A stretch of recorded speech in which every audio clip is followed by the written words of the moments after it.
The Jurassic period is defined by colossal scale, a world dominated by the sauropods. These creatures were so vast, they seemed to defy the fundamental laws of physics and biology.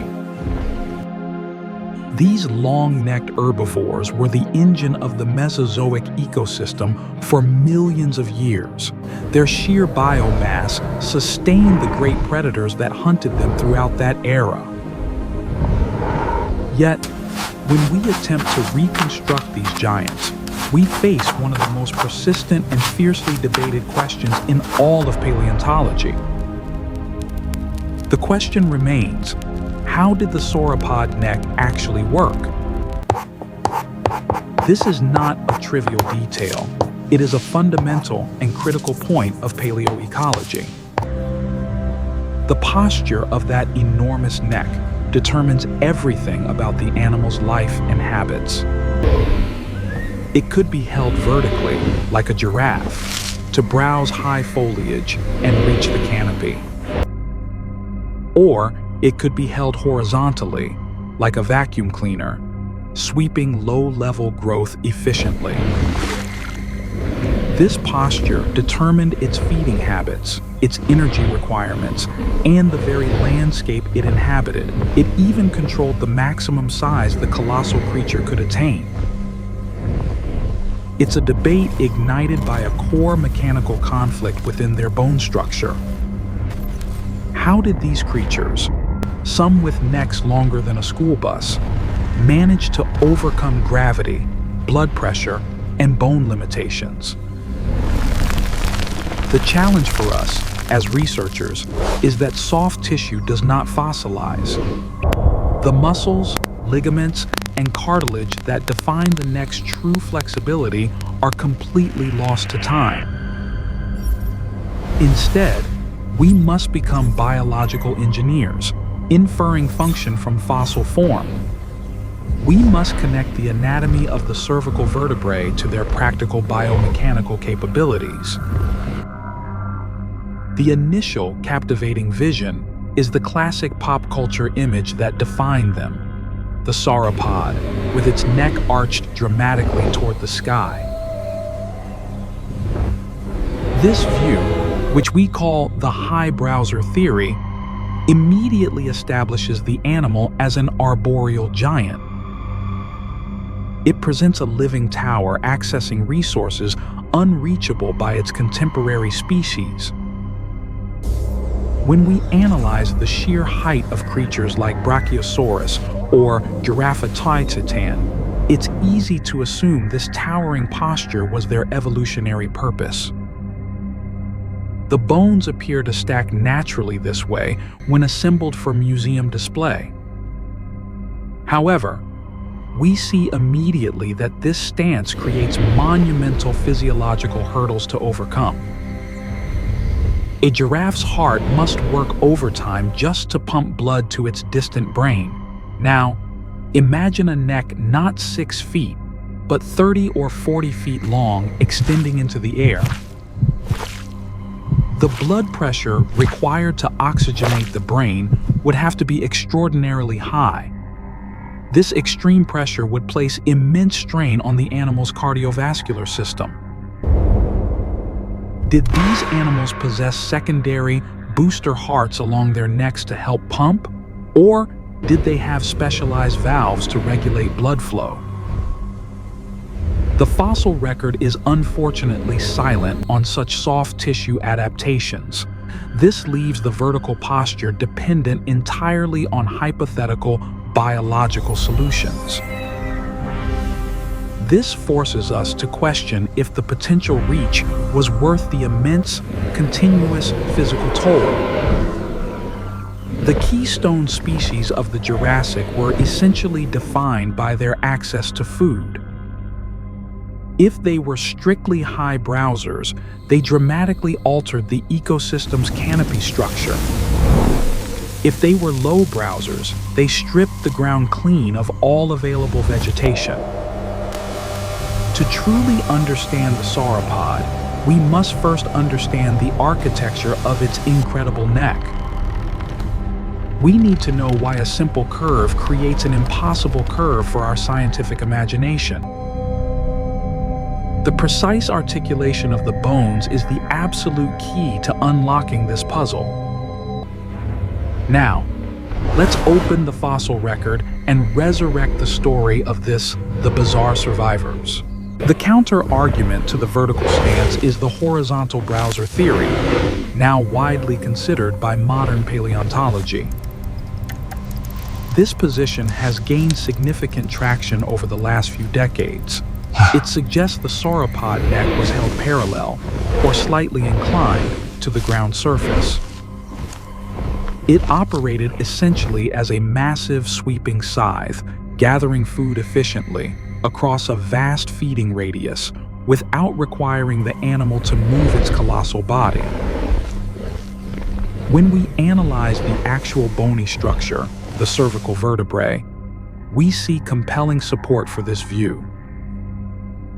Paleontologists, using techniques like osteological neutral pose, or ONP, which posits that the most natural, relaxed posture is where the vertebrae articulate without excessive strain, often find that the bones lock together most comfortably in a horizontal orientation. This suggests that holding the neck high would have required constant, tremendous muscular effort, an inefficient posture for an animal that needed to conserve massive energy to sustain its immense metabolism. We must also consider the vital role of the nuchal ligament, a massive, strong band of connective tissue running along the top of the neck, anchoring it to the vertebrae and shoulders. In modern quadrupeds, this ligament acts like a natural suspension bridge for the head, passively supporting it without requiring the constant firing of heavy muscles. If the sauropod neck was held horizontally, the nuchal ligament could have been incredibly effective at managing the weight, working in synergy with smaller stabilizing muscles to reduce energy cost.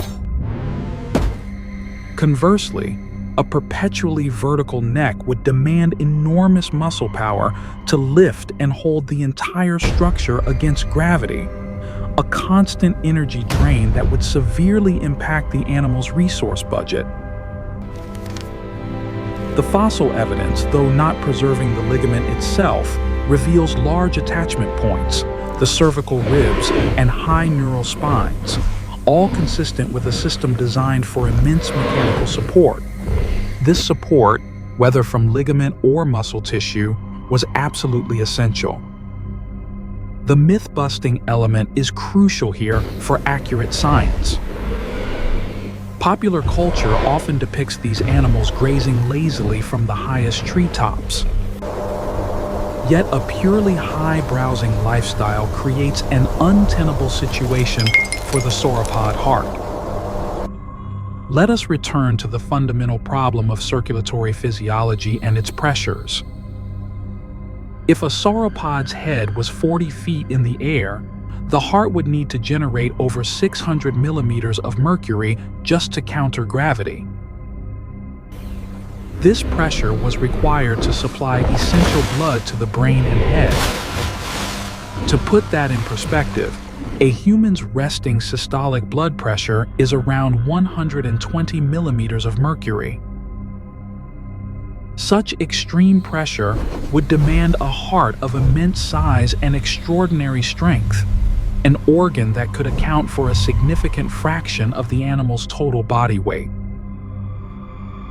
Furthermore, the rapid dropping of the head, to drink for example, would cause a sudden catastrophic pressure spike in the brain. This could likely prove fatal without a sophisticated system of valves and a rete mirabile to regulate blood flow. Given the lack of concrete evidence for such advanced adaptations, the high browser theory forces us to accept a highly speculative level of physiological specialization.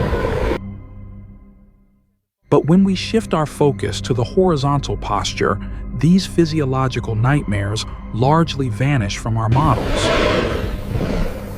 the head remains close to the body, minimizing the vertical distance the heart must pump blood. This is a far more energy-efficient and biologically conservative solution for a large animal.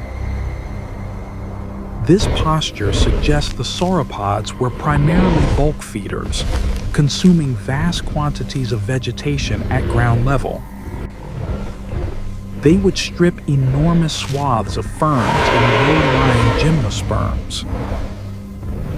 Their dental structure, often peg-like or spoon-shaped, was built for raking and shearing, not meticulous chewing. This strongly supports the horizontal feeding interpretation. We see that Diplodocus and its close relatives were equipped with teeth perfectly designed for systematically processing huge quantities of low-level vegetation. This allowed them to efficiently turn vast energy fields into the biomass required to sustain their immense size. The diversity among sauropods likely reflects a combination of postures and feeding niches, a conclusion grounded in the discipline of comparative paleontology. The relatively short, robust neck of Camarasaurus suggests a greater degree of vertical motion. In contrast, the extremely long, whip-like neck of Diplodocus appears optimally designed for wide, horizontal sweeps. By applying rigorous biomechanical modeling to subtle variations in cervical joint shape across species, we move beyond a single answer. We begin to see a spectrum, a range of specialized strategies that reveal the ecological diversity of these giants. This meticulous work of anatomy and adaptation grounds the debate in empirical data and observable fact. It shows that the truth is not either or, but likely both and. Each lineage evolved a posture dictated by the demands of its own ecological niche. The true significance of the sauropod neck debate is not merely resolving which posture was correct. It lies in understanding the immense biodiversity and resource management of the Jurassic world. Different neck theories imply vastly different ecological dynamics. If the horizontal browser view dominates, we must imagine herds of long-necked herbivores sweeping low-lying vegetation in wide arcs, forcing constant migration as they cleared the ground of greenery. This scenario places them in direct competition with smaller ground-level herbivores, like the ornithischians. Conversely, if the vertical posture was achievable, it implies a brilliant system of resource partitioning. The sauropods could feed from the canopy, leaving the mid and lower levels for others to consume, a highly efficient ecological structure. The fossil record supports this vision, a world of specialized feeders, each species exploiting its own tier in the Mesozoic food pyramid. This evidence suggests that the sauropod neck, in all its remarkable variations, was the ultimate evolutionary tool for reducing competition. When we consider the total energy landscape of the Jurassic, the efficiency of the horizontal posture becomes a powerful argument for its widespread adoption, especially among the largest genera. The sheer quantity of low-grade fuel required to maintain a 100-ton body mass is truly staggering. An animal of that scale must minimize the energy spent on foraging to maximize the energy gained from feeding. The sweeping motion of a horizontal neck allowed a colossal body to remain relatively still while the head covered a feeding area of potentially hundreds of square meters. From the tallest conifers, this strategy was far more efficient than constantly lifting and lowering a massive neck structure. Such efficiency aligns perfectly with the rapid growth rates inferred from bone histology. These giants needed to feed almost constantly to achieve their extraordinary size. Ultimately, the most nuanced scientific consensus leans toward a diverse set of solutions. The neutral pose likely represents a default horizontal orientation for resting or travel, but the neck was certainly capable of significant vertical movement when feeding or observing. The neck was not static. It was dynamic, flexible, and perfectly tailored to the vegetation structure of its habitat. This debate forces us to constantly recalibrate our image of the Jurassic landscape, to move away from simple generalizations and embrace the complexity of paleoecology.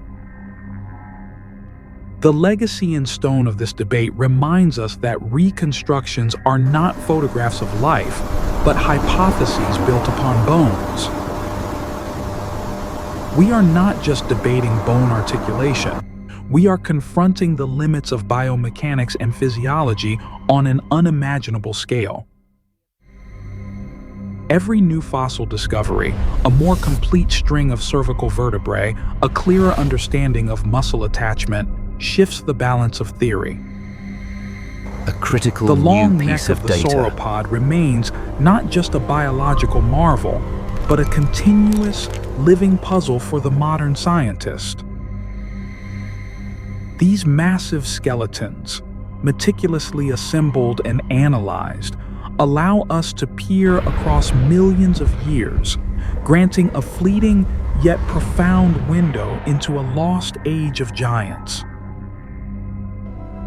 Their incredible adaptation, the colossal neck, stands as a testament to evolution's unbounded capacity for scale and specialization. Evolution's unbounded capacity In the for quiet scale language of and bone, we specialization. find the enduring story of how life not only survived, but thrived by conquering gravity and physics in a world of giants. And it leaves us forever in awe of the ingenuity forged beneath the blazing Jurassic sun.